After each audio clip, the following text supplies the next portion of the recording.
guys, welcome back to my YouTube channel kay Noliboy and Family Vlog. So guys, ito na po yung ating bagong recipe for today, ang ating minatamis na saging na saba.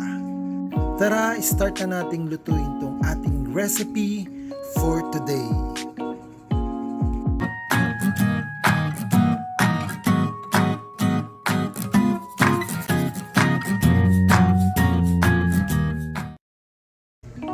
So guys, ito yung ating mga ingredients. Meron tayong saging, meron tayong 14 pieces na saging na saba, then yung ating 4 cups of water, then yung ating 2 cups of brown sugar, then lalagyan natin ng sago.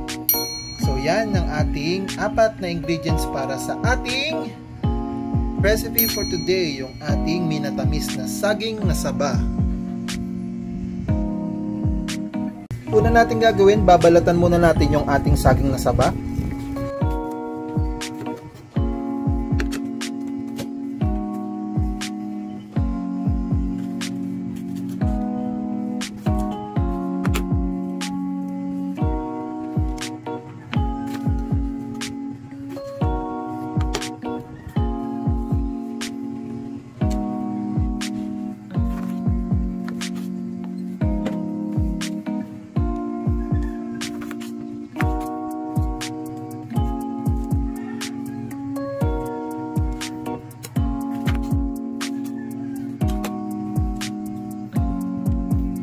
Dahil tapos na nating mabalatan yung ating mga saging na saba, ready na natin siya para lutuin.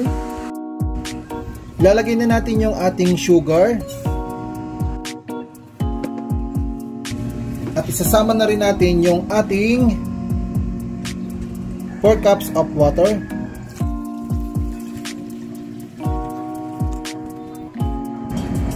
Saka natin bubuksan yung ating kalan. At iseset lang natin siya sa medium heat.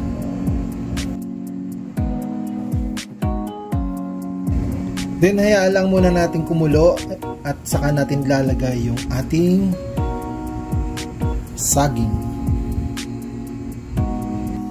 Guys, sa puntong ito, pwede na natin ilagay yung ating saging na saba.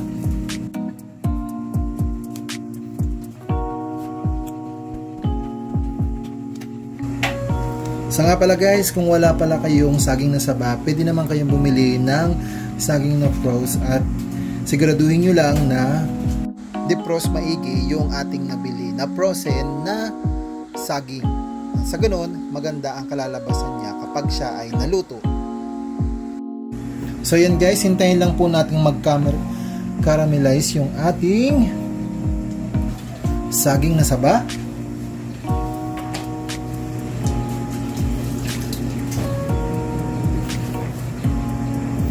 Guys, tatanggalin lang natin yung mga bula-bula.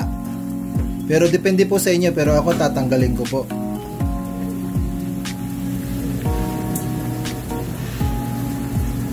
Kasi yung bubbles niya is mayroong dark spot ng parang mancha ng saging.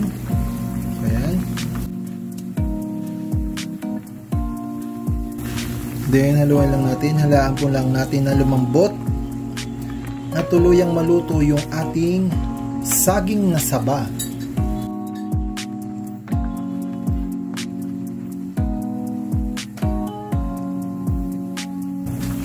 Guys, ilalagay na po natin yung ating sago. Yan, para po lalong sumarap yung ating nilulutong minatamis na saging na saba. Then haluin lang natin. Malapit na po siyang maluto guys. Hayaan lang po natin siyang kumulo at tuluyang lumambot ng maayos yung ating saging na saba.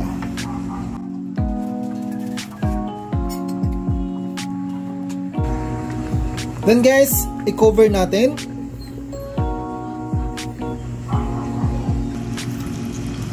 Guys, ito na po yung ating recipe for today. Ang ating minatamis na saging na saba. Ready to serve na po ito.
Guys, ito na po yung ating final look representing our new recipe for today. Ang ating minatamis na saging na saba. Done na po tayo guys. Sana po nagustuhan ninyo yung ating video for today. Ang ating napakasarap na merienda at pwede ring dessert. Ang ating minatamis na saging na saba. Salamat guys! Kung ikaw ay bago lang sa aking YouTube channel at napadaan ka lang, subscribe ka na at marami pang i-upload na video si Noliboy and Family Vlog. Hanggang dito na lang po. Sana nagustuhan ninyo yung aking video. Salamat! See you on my next video! Bye bye!